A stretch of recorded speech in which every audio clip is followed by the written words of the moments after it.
5 seconds. Okay. 5. Yeah. 1, 3 always helps. Okay. So, this is a problem. I would like you to try and solve it. Not even using divide and conquer. Using the dumbest possible strategy in conflict. Efficiency is not a requirement. Merely correctness. I want an answer that's correct, but I don't care how you get it. I'll give you a minute or two. So again, I don't want you to think I want you to sort of come up with the answer that works, that is correct. And we do a lot of algorithm design, that's the first thing we do. Make sure we get a solution that works. Then we start trying to tweak it to make it faster. And if you want a clarification with the problem statement, please ask.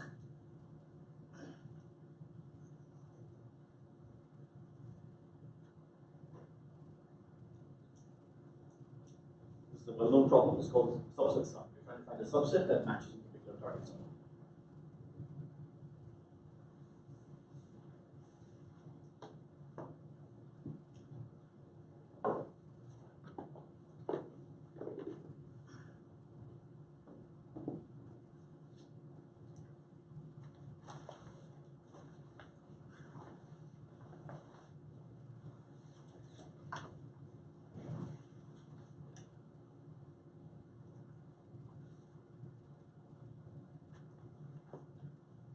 Okay, any thoughts on how we might go about solving this? Yeah, the goal is to get a correct answer.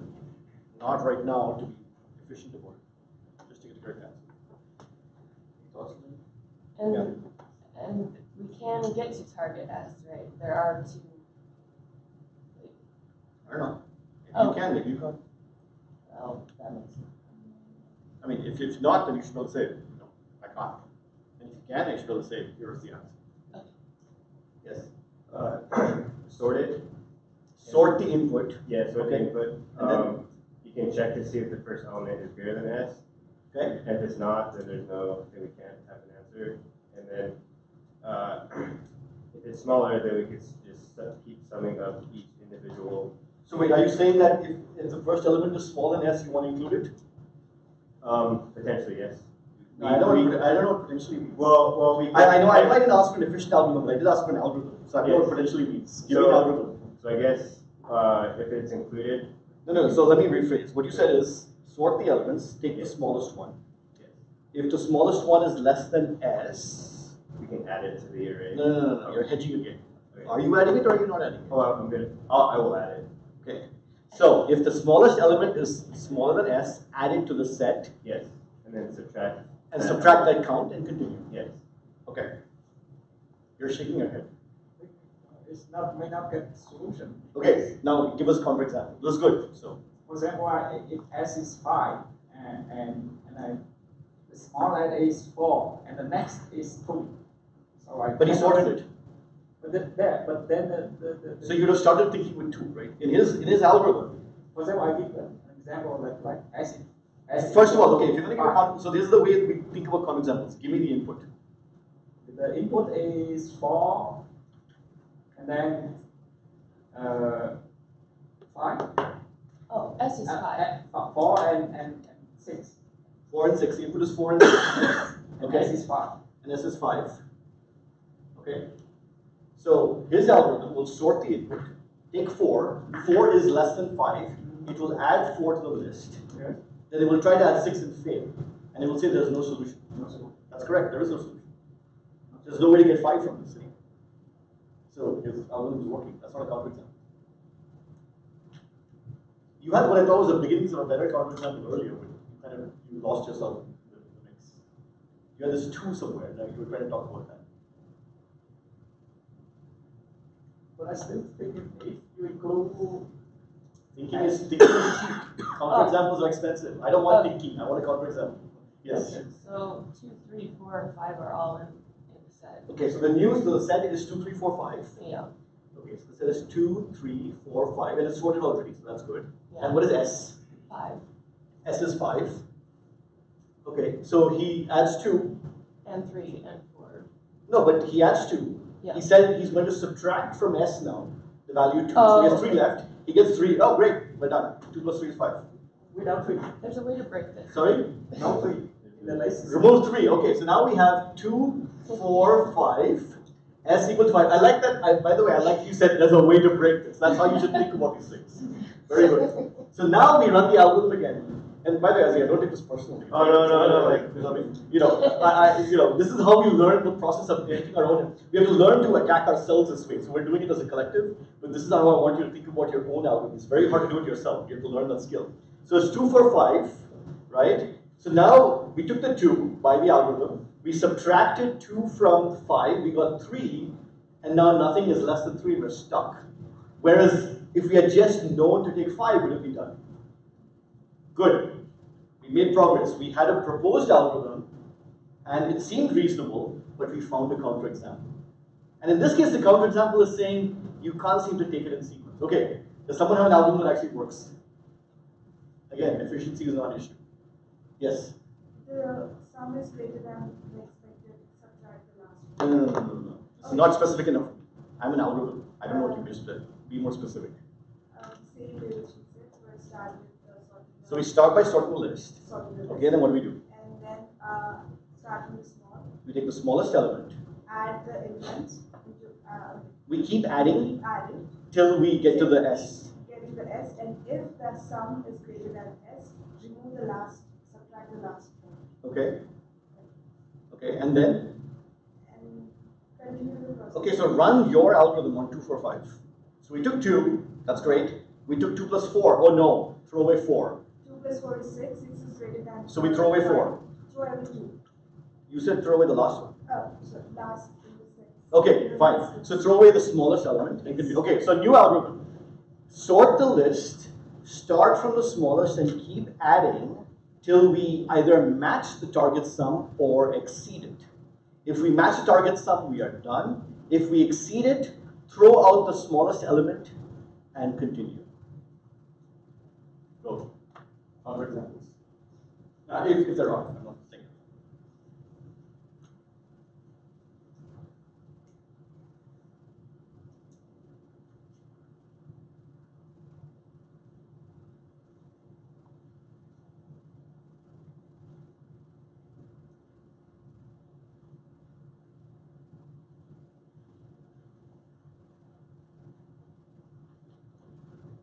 The input would be 1, 4, 3, 5.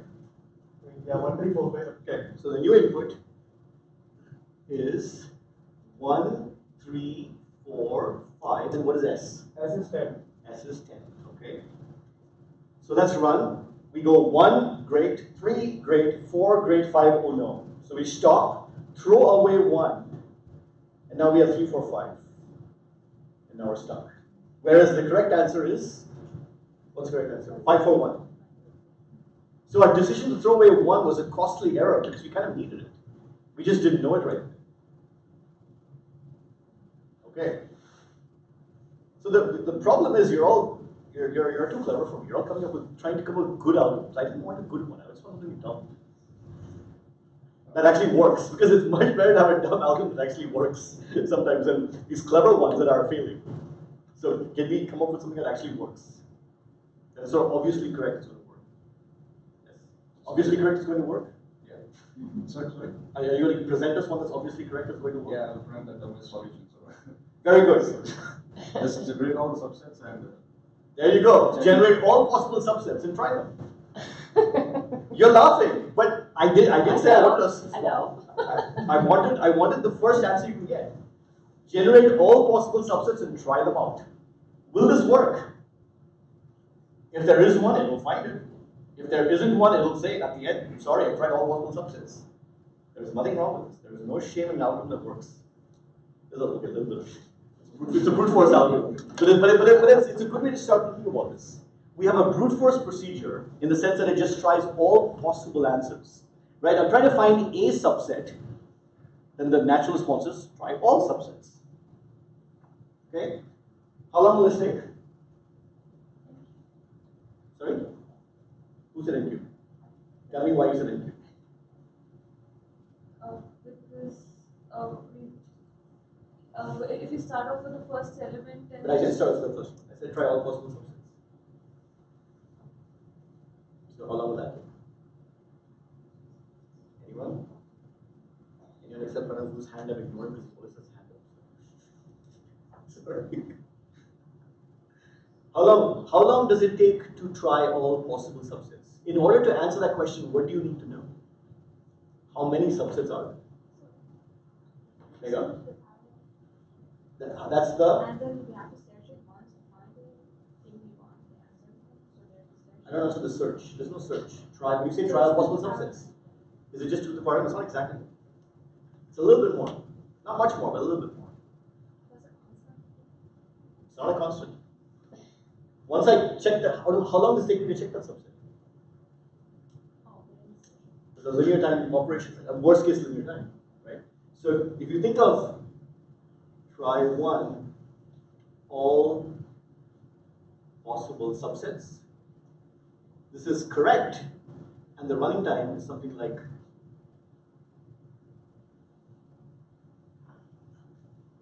worst case. Why? Because there are 2 to the n possible subsets of n inputs. And for each subset, you have to actually add the numbers up. In the worst case, there could be, theta n of such things. So every subset take at most n time to try. Is this clear? Yeah? Okay. Now, let's use our smart hammer that we've learned. We learned a cool hammer in the first week of this class, the divide and conquer hammer. Clearly that must help us here somewhere. So let's try. I'll give you 2 minutes, or 3 minutes, until it hits 12. Think of how you'd apply a divide and conquer strategy. Again, I want you to apply the discipline that we talked about, right? The divide step, recursion, and the merge step, how is going to work. And there are different ways you can do it also, but that's the discipline I want to see. How would you try to do this?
Okay.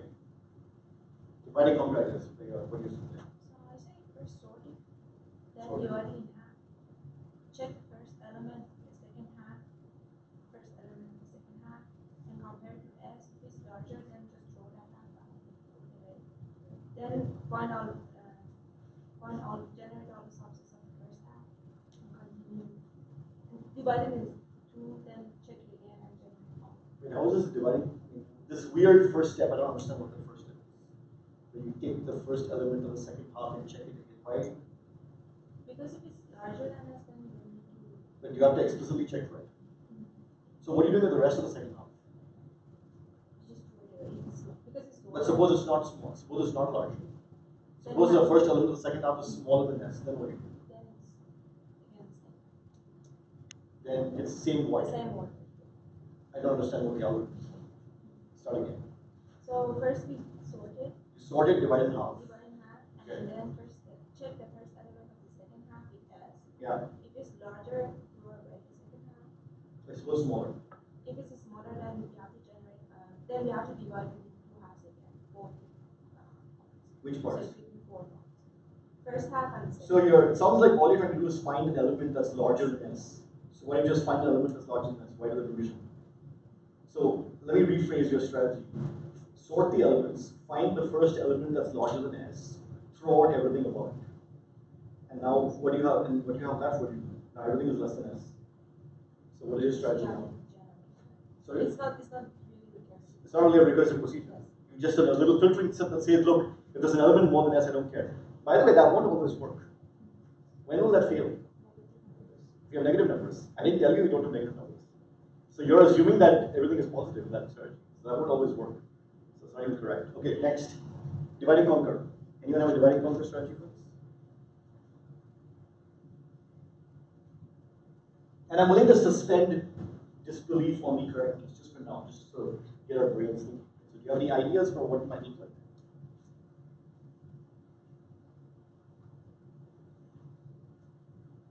How would you do it?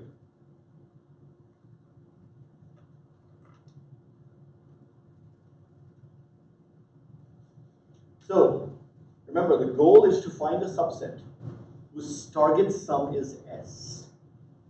If you had to divide this into parts, presumably in each part you'd be solving some recursive problem, find a subset whose target sum is something, right? And then you'd want to combine them somehow. Right? That's what the divide and conquer strategy is. So what does that mean here? Again, if you try not to think too much about this, you try to divide it in half, you might just say just split it in half, you know, the first half of the other, not even sort it, just first half, second half. Then what would we do with that? What would you be expecting to see? So you want to now invoke a recursive call, right? So now I have my set, right? So I have my set of elements A, and I kind of divide it in half somehow, right? I know that there's some subset somewhere whose sum is S. And I've divided this in half somehow. I don't know how. And now what do I want to do recursively? I want to check if there's essentially a subset here that matches this sum, and a subset here that matches this sum, right? Except I don't know what those sums are, because I don't know how they got divided here. So what can I do?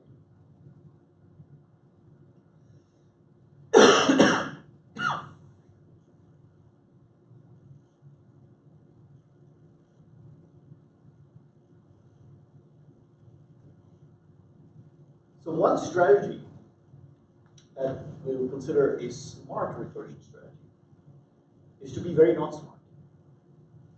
Is to say, well, I don't know what these sums are. I'll just try all possibilities. Brute force, very different. What that means here is that I don't know what the sum on this side should be. I don't know what the sum on that side should be. Let me try all possible ways to break up S into two numbers. Now, you can do this unit negative values. You can think about what the minimum value and the maximum value could be. But just for simplicity for now, let's pretend in fact the numbers were positive. Right? So that Vega's original heuristic would have worked. And then say, okay, if I have to break up into two parts, what are the different ranges of values for those two sums? Well, the different ranges of values for those two sums is something like you could have, I don't know, 1 here and S minus 1 here. You could have 2 here and S minus 2 here, all the way up to having S minus 1 here and 1 here. Right? These are the possible choices. Yes? That could be S in one of the halves, right?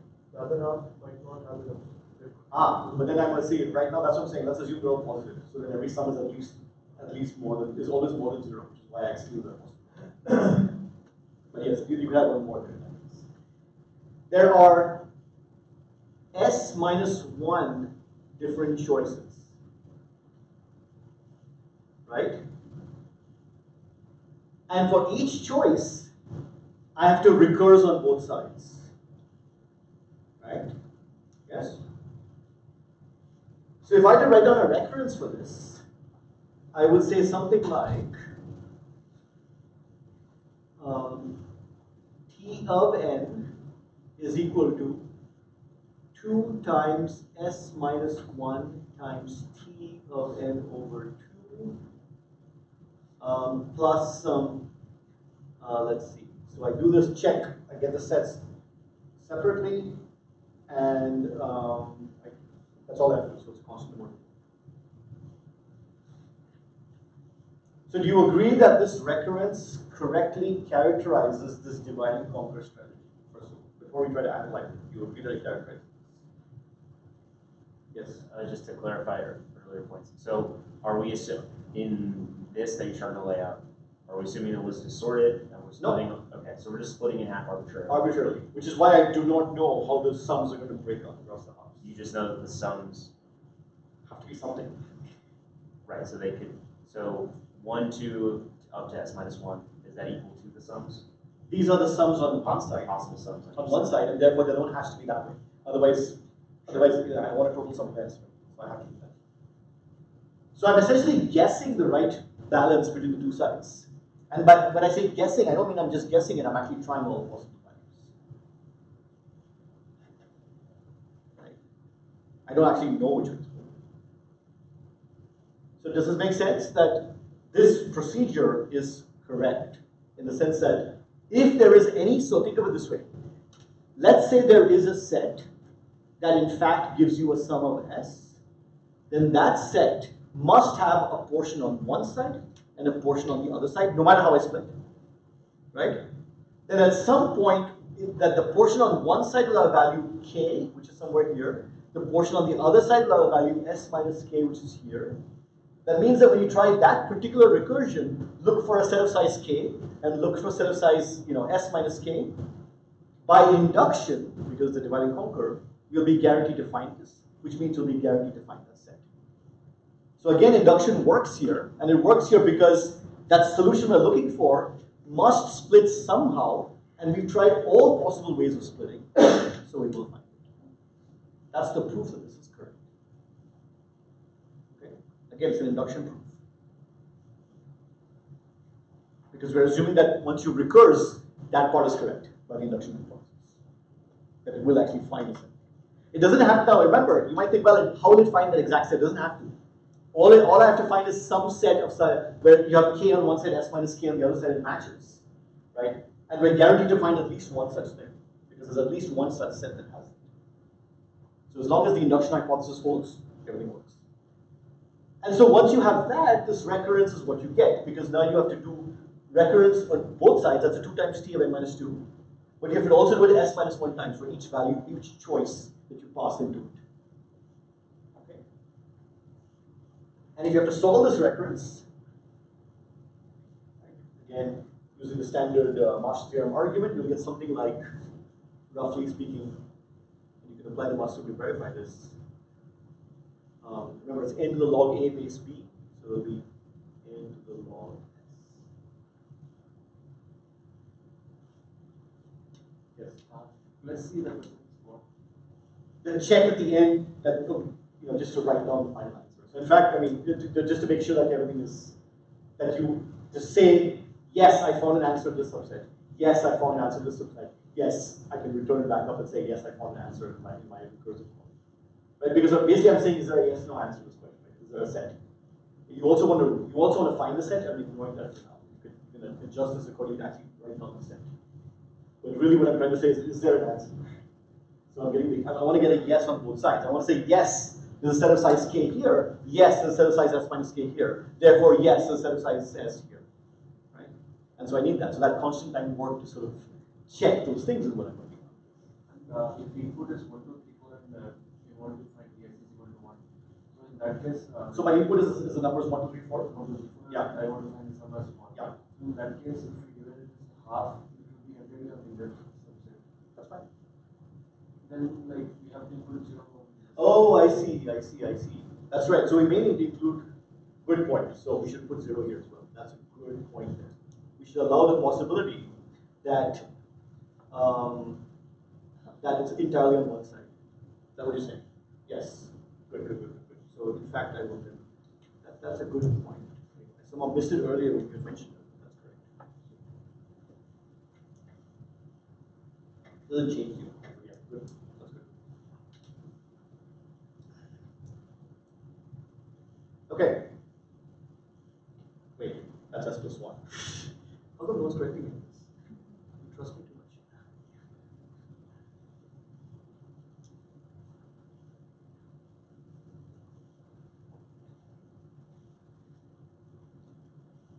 Now, this isn't a lot better than 2 to the n, except if s is very small. If s is like 3 or 4 or 5, this is great. So you're basically saying, look, I know the target sum is very small. Why am I doing this work trying over all possible subsets? That's stupid. I should be a bit more smart. And this will actually do better than this. But it's still not very efficient because it's still exponential and it's able to be log s. And maybe I can do better. And you can think more about divide and conquer and how that might work. But the challenge here is that a divide and conquer strategy really works well when it doesn't matter how you split. Right? No matter how you split, as long as you can merge things up, you're fine. The problem here is that it seems to matter a lot how you split. That you kind of need to know something about the split. And it's not just enough to split blindly. And that clue, right, that the divide and conquer doesn't appear to be working well because you seem to need to know where to split, is a sign that you need to use smart recursion. Okay, so I mean, in general, like when I give you a problem, you're not going to know what technique to use. So you start out slowly. So, okay, let's try brute force. Okay, let me try divide and conquer. And you might try to work more with divide and conquer to see if you can get a better answer. You may get better running time with this. But fundamentally, what's happening here is that you need to know something about how you're splitting. And that's, an informal sign that you should try to think more carefully about what's going on. So if we have to apply a dynamic programming framework to this, so far the framework we've had with Fibonacci numbers is not particularly useful. It doesn't really tell us much. That framework said, okay, think top-down recursively, look at the fact that certain subsets are being reused over and over again, and then memorize them, and then life is good. That doesn't seem to be giving us much of a clue as to how to proceed. And in fact, when you go from just memoization, which is the Fibonacci sequence calculation, to actual dynamic programming, that's where things get interesting. And one of the reasons why we're looking at this problem is that's going to show you this extra thing you need to do. Once we do that, then we can apply memoization. So what is that extra thing here? You have to think about it a different way. So we looked at those examples, right? Oh, we had 1, 2, 3, 4, 5. We picked the 1, and we threw out the 1, and oh, that was a mistake because we actually needed the 1. The problem fundamentally is that for any element in your set, there's no easy way to tell if it should be in the answer or if it should not be in the answer. And that's the challenge. How do I do this? And again, with dynamic programming, the answer is often, well, don't try to figure it out. Just guess. And when I say guess, I mean try all possible. So let's explain what I mean. So imagine that I have my entire set of numbers as before. So I have x1 through xn. Okay. And they're not sorted. I don't really care. And I look at the first number, x1. And I say, well, I don't know if you've ever seen this old episode of Stephen Colbert. Every statement is either true or false. So every statement is 50% probability of being true. Because either it's true or it's not, right? So here, it actually works very well for dynamic programming. Because you can say either x1 is in your answer, or it's not in your answer. One of the two things has to be true. I don't know which. So let me explore both possibilities. Suppose x1 was in your answer. Right? Suppose x1 was in fact in the optimal solution. Right? In the solution that matched the set. Then you would say that your solution consists of x1, right, and an instance of the problem from x2 to xn with the value, associated target value, s minus x1. Right? That would be one possibility. If someone guaranteed to us that x1 wasn't the solution, then we know now that in x2 through xn, we have to look for a subset target set of sum s minus x1, right? Because we told x1 is set. Conversely, if x1 is not in the set, then what do we know? We know that we have to look in the rest for the target value of s. Right? One of these two things is going to happen. Right? And now similarly, you can imagine when you go to the next step, you can say, look, either x2 is in the set or not. If it's in the set, and you're in this case, then it would be x2 and everything else. And if it's not, it will be that. So if you think of writing this down now recursively, there are two parameters to this recursion. There is what suffix of the array you're using, because I'm going in lockstep from x1 through xn. And there's what target value I'm looking for. Okay? So let's define a recursive function. So let's say we'll call it ss, which takes two values. It takes the starting index, implying that everything from there to the end is in our candidate set. So we'll call it I. And we'll take a target sum value, right? And we'll call it P in general. And what we're saying is that the function we're going to implement is return one of these two. Return either ss I plus 1 and t minus xi, or ss I plus 1 comma t. And again, if once again I forgot my base case. What's the base case? If I is equal to n, right? So you're now looking at the last element, right? If xi equals, so return, we do the shorthand form. Return the Boolean expression xi equal to t. In other words, if you only have one element and you have to make a target sum, either it is or it isn't, right? You just return that Boolean value. Otherwise, you do this. And you invoke this procedure from the beginning by calling ss 1 comma s.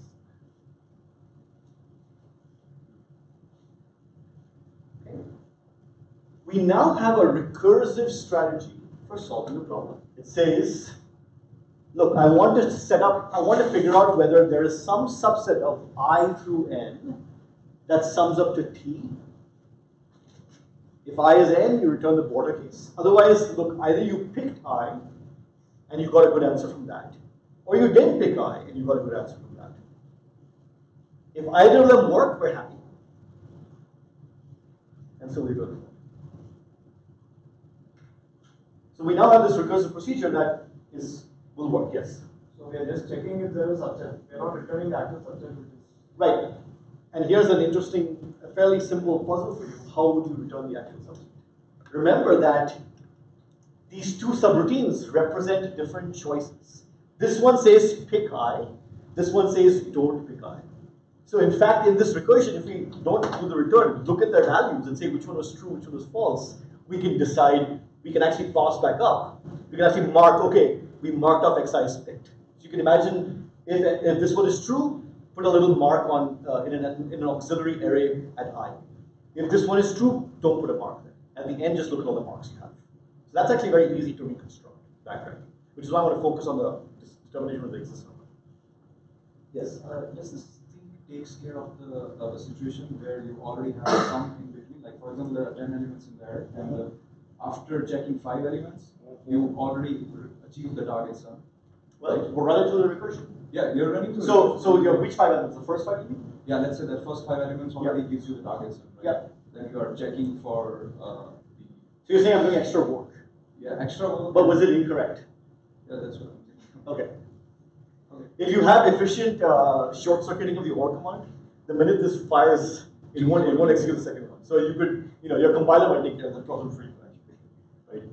But the question you should ask yourself is it correct? I mean, what you're asking to me sounds more like an efficiency question. Well, what do you think? Is it correct?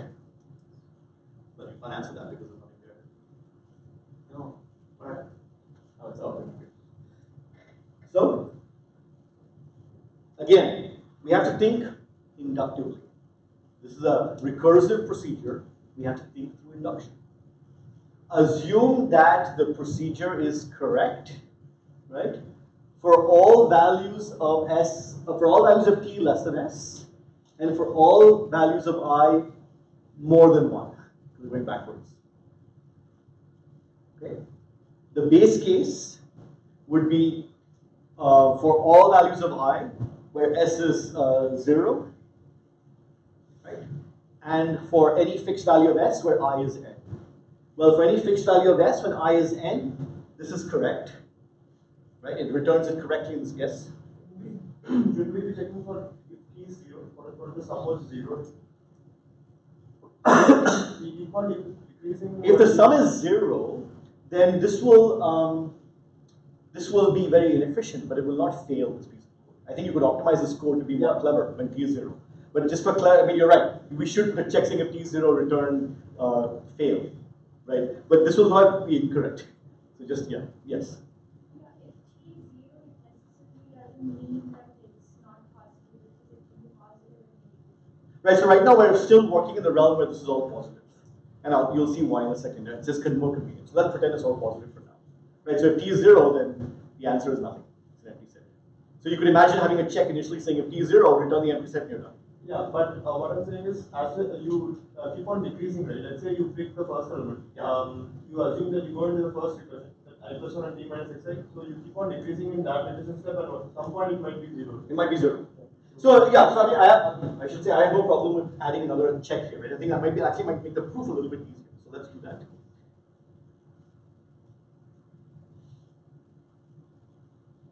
And it seems to me like not including that also affects the correctness. It seems like. Talk amongst each other whether it's discuss. Because like if t becomes 0 in the middle and we keep on going. We are in again. Okay, what should I say here? If t is 0, what should I say? Should I return true or false? True. True or false? True, of course. Because We found it. Oh, we found an empty set. Yeah. Okay. Right. There is a set in the range I through n that gives the value 0, namely the empty set. Okay, good. Very good. And if you don't include that, the correctness depends on the value of the last element of the array, right? So like if we have t is equal to 0 in a set of 10 elements, if we have t is equal to 0 at n is at I is equal to 5, let's say, then this will keep recursively. Then this thing will keep recursively checking all the elements. Still, I is equal to n, right? Right, and at that point, hopefully, that element is not 0. I still don't think it's correct without including it. Okay, no, I'm happy to include it. That's fine. Okay. And that actually makes our base case for the induction easier because now we have the 2 base cases for the induction, and they're both taking care of it. So that's actually a better way to do it because once you see how you need to prove it, because okay, we need to make this more clear in the code as well. This is back and forth. So in our code now, inductively, we have 2 base cases when t is 0 and when I is n, and both cases are taken care of here. The rest of the recursion says, well, what happens in general? Well, in this case, we are looking at a larger value of I and a smaller value of t, or a larger value of I and the same value of t. Both cases are covered by the induction hypothesis, right? And so we are basically, and therefore, if these are correct, the overall procedure is correct. Yes? So this algorithm is going to work only for positive numbers. For now. Because There's a fix for this, but they're just easier, like I said, to explain this right now. Yeah. the base case Because of the base case. Yeah, it's not t equal to 0 anymore. That's right. You're right. That's where it will fail right now. It will fail for negative numbers because of the base case. Very good. And I'm glad you got the point. We should know where the proof is. Yeah. We're returning here the indication, the binary indication, or the Boolean indication that each element is or is not in the set. Okay. Yeah. Okay. Now we have a recursive procedure, and we now have a way to prove that it's correct. Okay. But this also means, oops, sorry, I really don't want to knock it over, that we are now in the realm where we were with the Fibonacci sequence. We had a recursive procedure, we knew it was correct, and we were worried about its running time. This is going to have a terrible running time. It should not be surprising to you. I haven't done anything very clever here, just in top-down recursion, right? I mean, how long will this take? It's hard to analyze this because we need to know the value of s, but we can try. We can write down t of n comma s is equal to some constant amount of work plus t of n minus 1 comma s plus t of n minus 1 comma s prime, where s prime is some number less than s, right? And we don't know what the value is.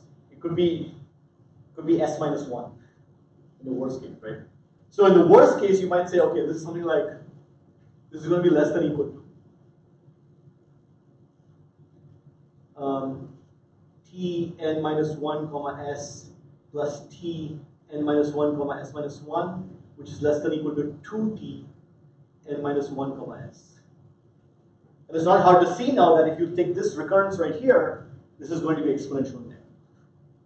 So there's an upper bound which is exponential in n, and just like I argued last time with the Fibonacci sequence, you can construct a lower bound which is also somewhat exponential in n. So this recurrence is terrible. But just like with the Fibonacci sequence, let me ask you a question. How many different sub-problems do you actually have? And the way to think about this is that how are we specifying a sub-problem for the recursive step? In the Fibonacci sequence, the recursive sub-problem is specified by the number I, right? Fibonacci of I was equal to Fibonacci of I minus 1 plus Fibonacci of I minus 2. So all the sub-problems were numbers between 0 and n. There were n plus 1 of them. So even though our recursion looked like it was exponential time, there were only n plus 1 sub-problems. He's okay, clearly we're doing extra work and we should just store the work we've done because we're calling these sub-problems over and over again. How many sub-problems do you have here? Again, you should look at how the sub-problems are parameterized. There's one parameter for the index, and that can take on what range of values? From 1 to n, right? There's another value for the sum, and again, in the simple case when everything's positive, this value takes on ranges from 0 to s, right? Any possible value, we don't know. It could be any value, some integer value between 0 and s, right? Which means that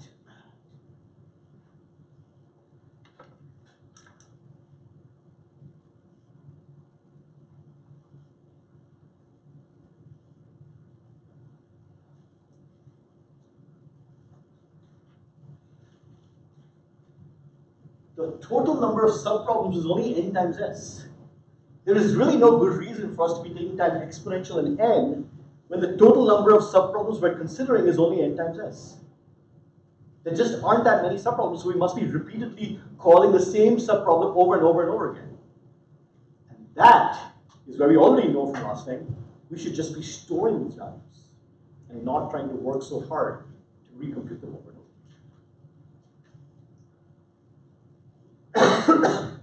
So again, I want to bring this analogy to last time because it took us a while to get to this recursive procedure. And that took some ingenuity. So think about, well, for each element either it is in the set or it's not. The thing I want to emphasize is that the reason this is even working for us is because once we have essentially decided whether to pick the first element or not, we can solve what's left without worrying about this choice. Essentially, we created the sequenced recursion. In the case when we're saying, let's look at all possible subsets, then you have no way of saying, look, I made a choice on one, I'm committed to that choice, and now I'll move on. You have to keep looking at possibilities where either you didn't pick first element, you didn't pick, or you didn't, or you did. Here I'm basically saying, look, let me rethink the way I'm designing my procedure, and I know that once I either pick or don't pick the first element, I can examine what's going to happen the rest without regard to this. It's a blind recursive call. Once I make the recursive call, I don't know what happened earlier. I don't have to maintain that history. And that's why I'm even able to write down the subproblems as a specification of only where you are on the list and the size you're targeting, as opposed to the entire subset of things you're worried about. So if this had to be a subset, there would be too many of them. There would be 2 to the n subsets, and that would go into a runtime. But there's only one position, one index, where you are on the list. And so we get n times s subproblems, which means that we should be able to do better than this exponential time, as long as we can store the subproblems. But now we're saying each subproblem is indexed by 2 things. So if you think about what our subproblem space looks like, it has 2 parts. This is items 1, 2, 3, 4, up to n, right? And this has values from 0 to s.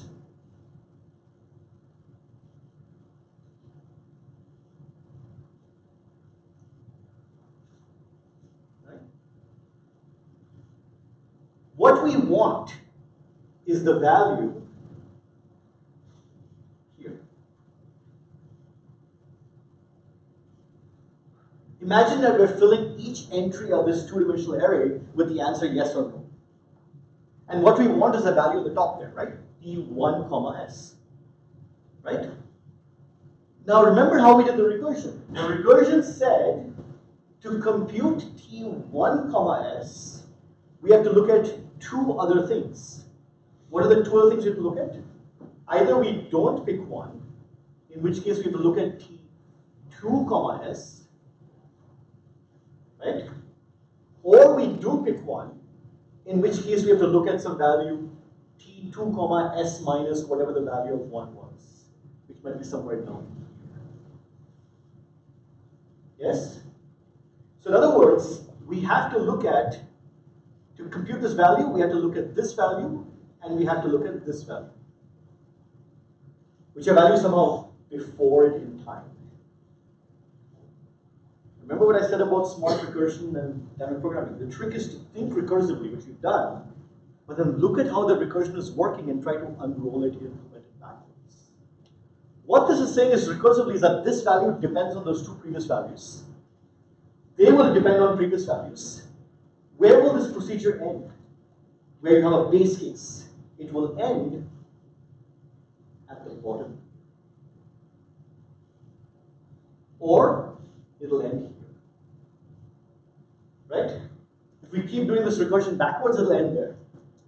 You agree? Because you're always going down or you're going right. Okay. Can we fill in these values instantly? Yes, because we have the base case for the algorithm.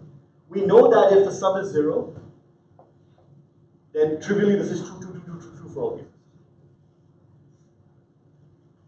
We also know that if you only have one element, it has some value, then for that value it will be true, for every other value it will be false. Right? So in fact, you could do something like this will be all truths. This will be all truths here. Yeah. And then this will be all false, except for one place where it's true, which is a value of xn. And then everything else will be.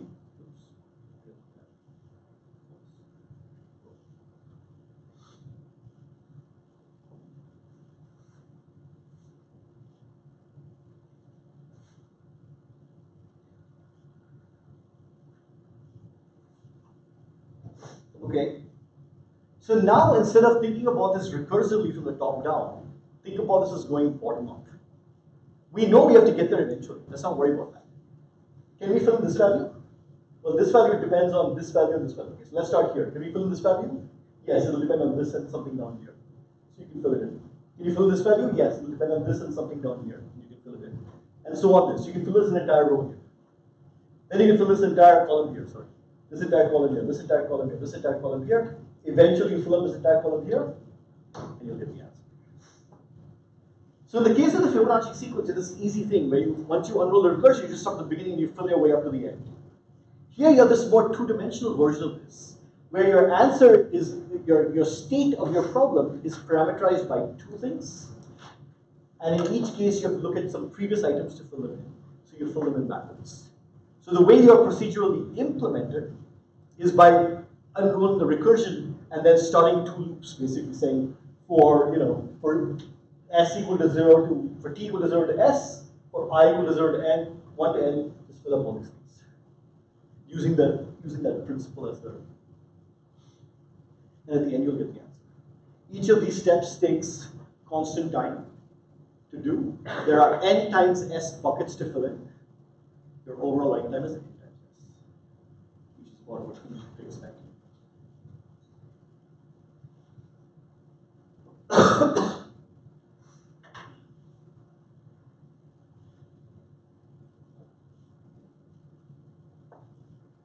I have office hours in case you want to ask more questions. Okay, we're out of time. So, any quick questions about what appears to have been a very stunning exposition based on the reaction I'm seeing?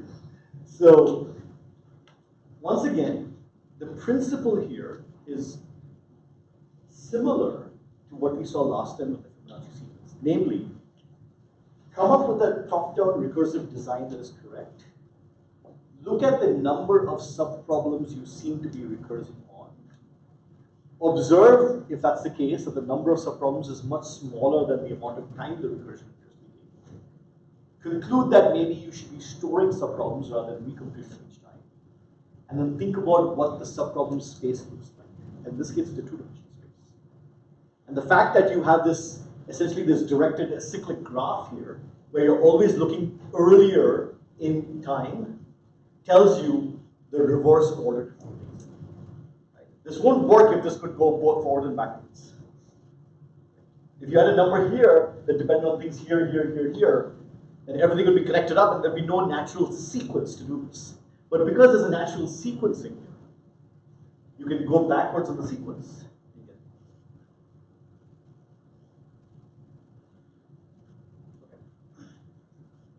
We'll stop there. I will not be here on Wednesday, unfortunately, but I will be back on Friday for class on Friday. I will add in one more note to sort of write down what the explicit algorithm looks like once we do this. But I encourage you to try and think through that yourself. Like, how would you now unroll this recursion as practice? And again, this is the two key parts of dynamic programming: formulating the recursive problem and then unrolling it if it's appropriate. And we'll see more examples. And I'm here till 1 o'clock office hours, so if you have any questions about this or the assignments, please come.